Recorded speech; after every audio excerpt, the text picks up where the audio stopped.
And we're done. Hey, good morning, everybody. My name is Kerry Millsap. I've got 50 minutes, which I think is unprecedented at this event. I appreciate it. Basically having double the time.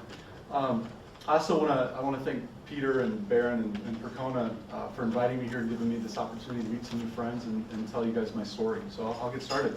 To introduce myself, this is me. I put the slide up in case in the middle you forget what I look like. That way you don't have to panic. I look like that, pretty much.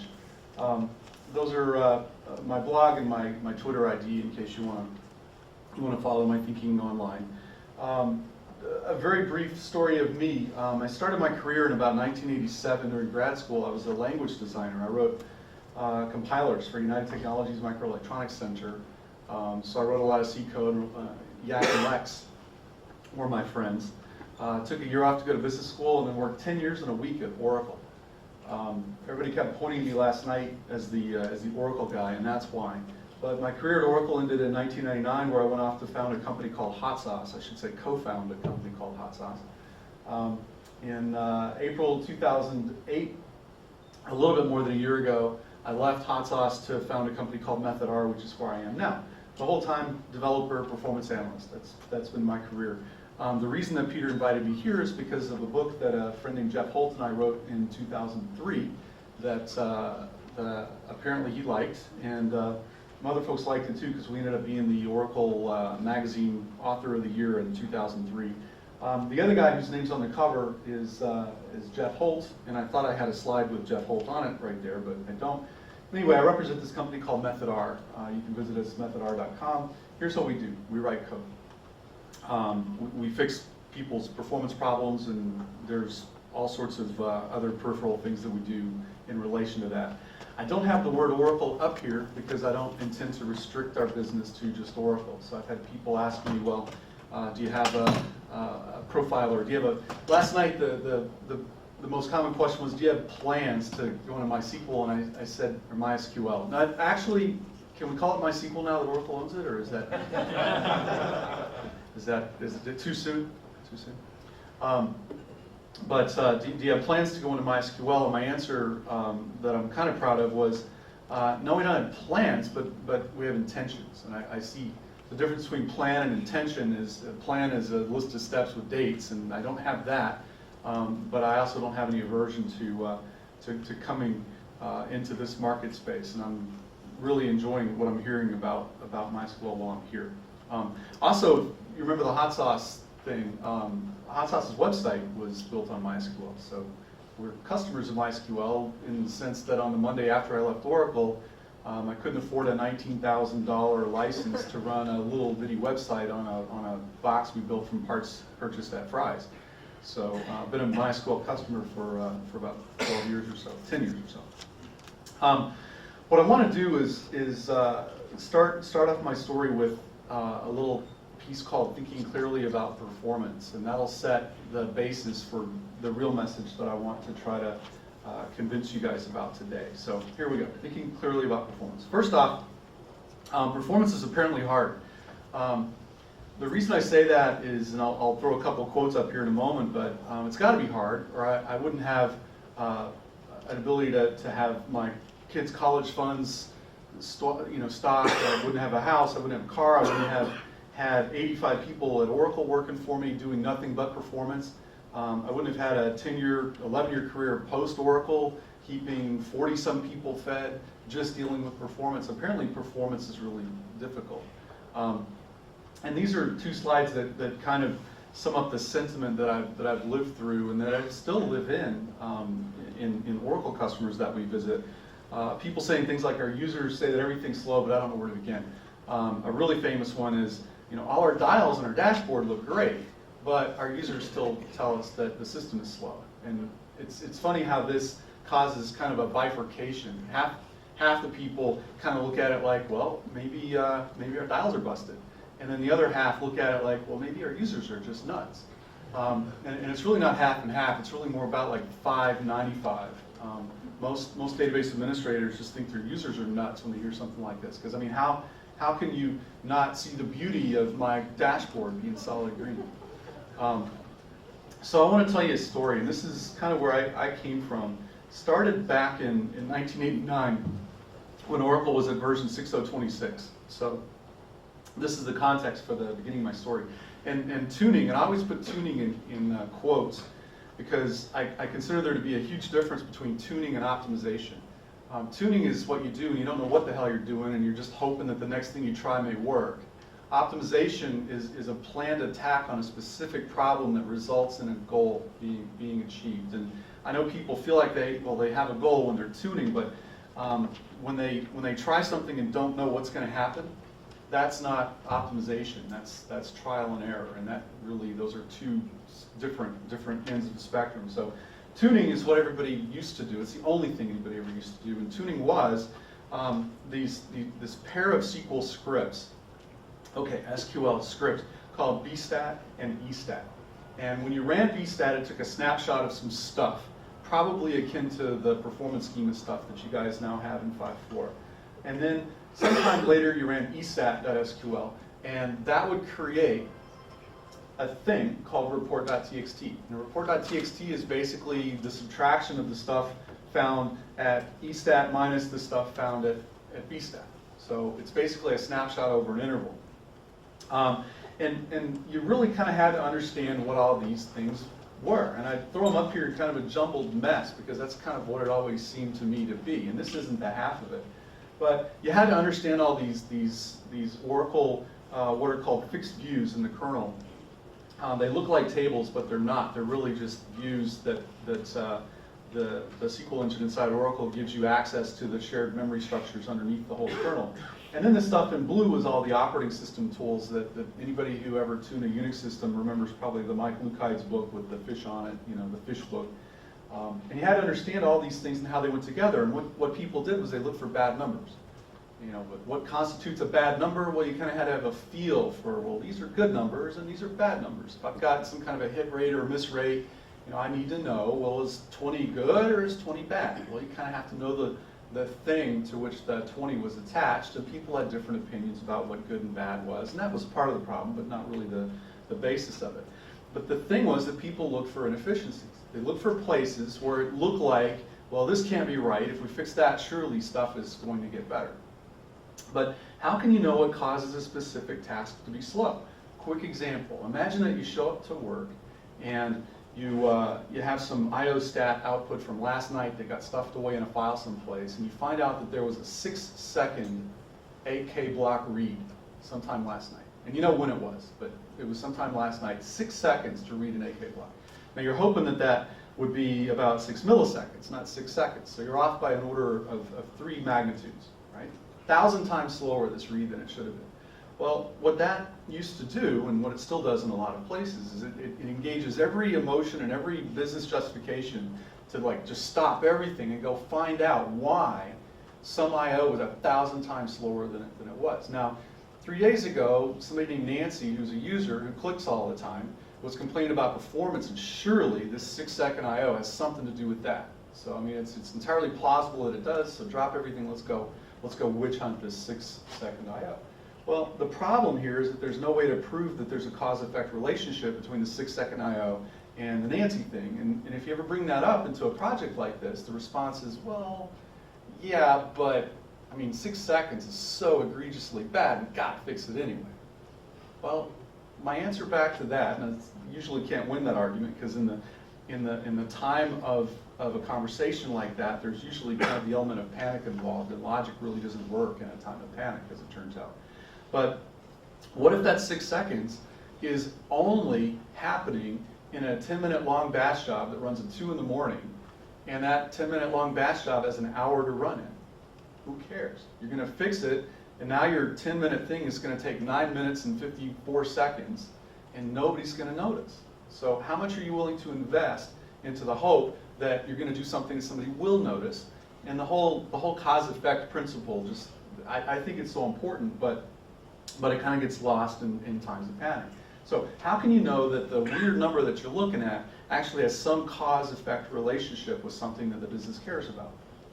So what ends up happening is you look at this big stack of paper, you've got this report.txt thing, or you've got output from some tool that you spent $45,000 a CPU to go purchase, And the answer's in here somewhere, and then people basically start shouting out what they think the problem is. Because on page 72, there's justification for thinking that there's some kind of a latch problem. And on page 84, there's justification for thinking it's an I/O problem. And of course, this resonates because somebody goes, oh, it's always I/O. Every time I've ever solved a problem, it's been I/O, so therefore this new problem must be I/O as well.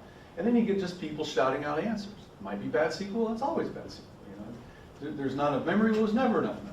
So you've got all these people with all their different opinions, and it reminds me of something I'll show you in a second. But how can you possibly know is the problem? I mean, you've got all these different opinions being shouted out by people that are highly paid, highly trained, highly motivated, honest. They're just trying to do their best. But how do you know which one to believe? Because you get 10 people in a room in one of these huge projects where a company's survival is at stake, and you've got all sorts of people shouting out different answers for what the absolute #1 top priority thing that everybody should focus their attention on tomorrow should be. So how can you possibly know which one it is? And it reminds me of when I was a kid, and people would take me outside, after some science class or something. They'd look up in the sky and they'd say, "Behold Orion." And I go, okay, I remember from the picture, it's kind of the trapezoid with the 3 stars in the middle and then the stuff hanging down, and they're not stars as it turns out, but the same difference of points of light.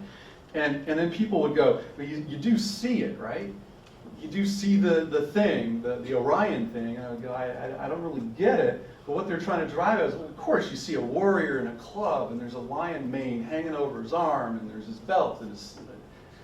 Okay, if you show me this picture, and yeah, okay, I kind of get that there's a belt and a sword, and the shoulder, there's a star on the shoulder, and all that kind of stuff. But who says that is what I have to see? Because I doubt that very many of you go out into the night sky unless you just study, ancient astronomy, astrology type stuff, and look up and go, oh yeah, I see the guy. Why can't it be something different? I mean, the problem is, if I see that and you see something else and there's no way to break the tie, well then, how are we going to get anywhere? It's a non-deterministic sequence of steps, this tuning thing.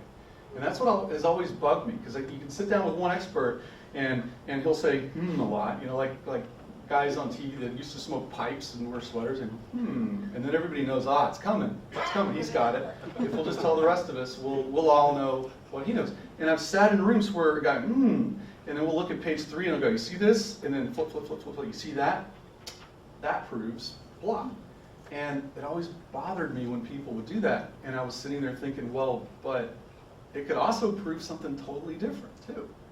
And then if you engage in that conversation, it might be 2-3 days before, if you really let that conversation flow out, before anything gets done. Well, something has to get done quicker, so what do? Well, you try the most plausible sounding best thing. So why is it not a Mickey Mouse head and a warrior instead?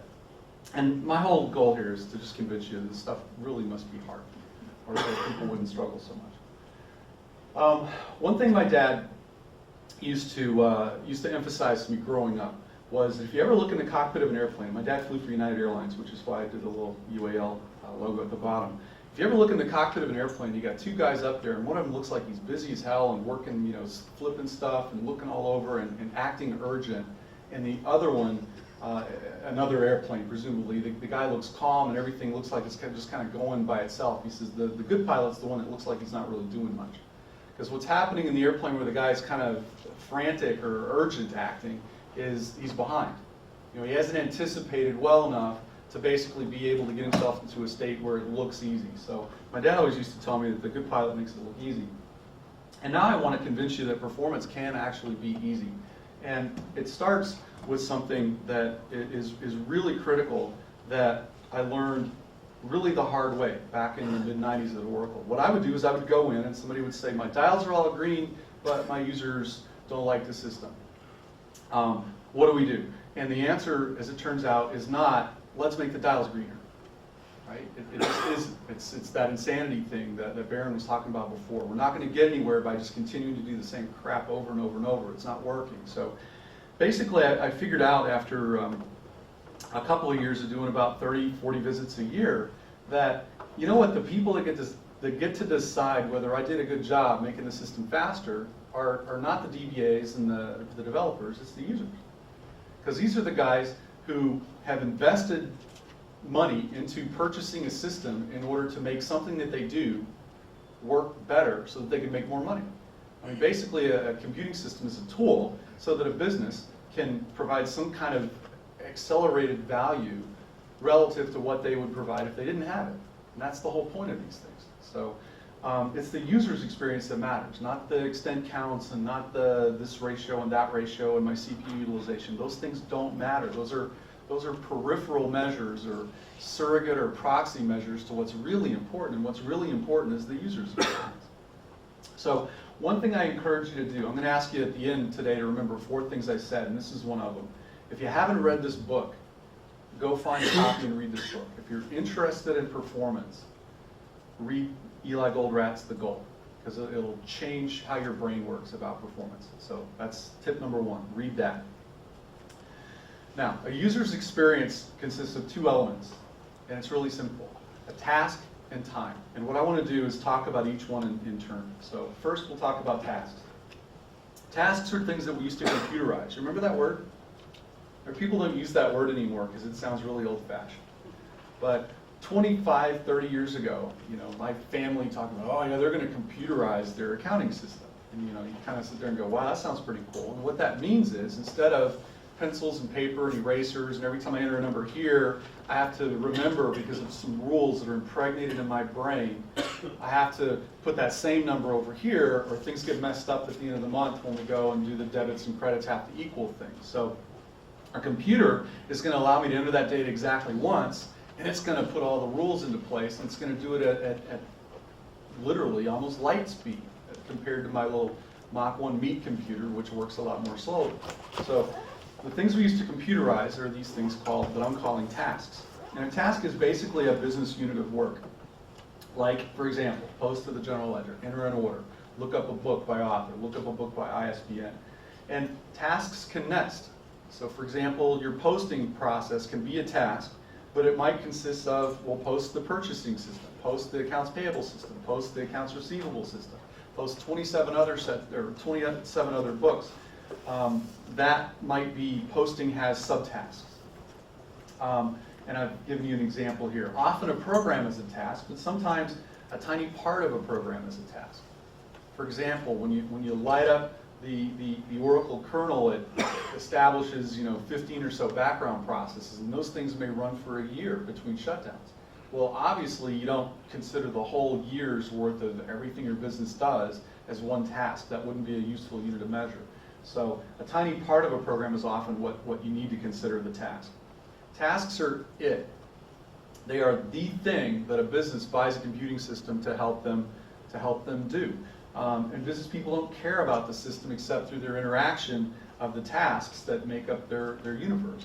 So one of the funny things that happens is when you go as a consultant to a performance crisis, and you end up with database administrators and system admins and technical people on one side of the long table, and users on the other side of the long table, one of the things that people don't often notice is that when they use the word system, they don't mean the same thing.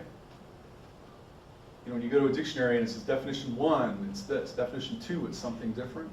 Well, when users say system, they don't mean the thing the DBAs think of. The DBAs think about, oh, you mean my CPU and my memory and my disk and my SAR-D command and my VM stats and my IO stats and my PS command and all the stuff I can do inside my database to see utilization measures of this particular latch structure or whatever. That's what the DBAs and the system admin guys are thinking. What the user's thinking is the system consists of that two online screens that I use and the one report.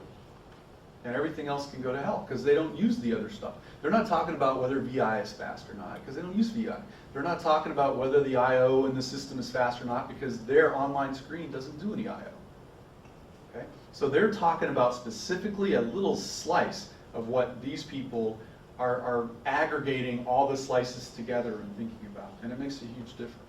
I mean, it can cause there to be just a complete disparity in what's needed and what actually gets done in response. So this is really important. It's so important I said it twice. Tasks are what the system owners care about. Now, time. This is a good one. You can't talk about performance without talking about time. Performance is all about time. And I've got an example from when my kiddos were a little bit younger. My boys here were, I think, 4 and 2. And one day we were talking about race cars and airplanes, and I actually had to put together a spreadsheet at one point. I did some research on Google to figure out which is faster, a Lockheed SR-71 or the bullet that comes out of my 22-250. You know, and they were really interested in speed and how fast things were. And one day, my 4-year-old asked me, you know, Daddy, can your car go 500 miles? And my answer was, well, yeah, it can. Oh my gosh, are you serious? 500? Like, yeah. Give me about 8 hours and it'll go 500 miles. You can't talk about speed without having that denominator in your fraction. You know, it's not how fast your car blah miles, it's how fast your car blah miles per hour. You've got to put a time dimension into the, speed is a ratio. How much divided by how long. So you can't talk about performance without talking about time. Now there are two ways to measure performance. There's the task per time way, which is what throughput is. How many things can I get done in a second? How many things can I get done in an hour? And then there's the time per task way, which is response time. That's how long does it take when I click to get the answer back. So every performance issue can be looked at either way, and basically these two numbers are just reciprocals of each other. Throughput is, orders per second, for example, and response time would be seconds per order. One is the multiplicative inverse of the other. Well, kind of, and the reason I say kind of, and the reason the slide kind of turned green is to remind me not to linger too long here. But basically, if you've got throughput of 1,000 transactions per second, you can just flip that thing multiplicatively and figure out that your average response time is 1 millisecond per transaction. But when you add load to create higher throughput, it changes response time. And that's basically a system, not a computing system necessarily, but any system. Toll roads, computers, ants trying to get from one place on the ground to another. You increase load and it changes the performance characteristics of the response time. And that's something that I'd love to talk to you about sometime, but not today because there's not time. Now, the next thing I want to talk to you about is a couple of tools that make it easier to really deal with the notion of time and tasks. So the first one I want to go through fairly quickly here is a thing called a sequence diagram. When I say sequence diagram, I mean the UML sequence diagram thing. How many of you are completely unfamiliar with the term UML sequence diagram? Okay, enough that I'm still going to go through, but I'll go through it quickly. Here's an example of a really simple UML sequence diagram. The vertical lines represent tiers in a multi-tier architecture. Basically, a sequence diagram is a graphical representation of the relationship between two objects. The object guys use these things to talk about, literally a Java object's communications with another Java object. I use them most frequently to talk about what happens from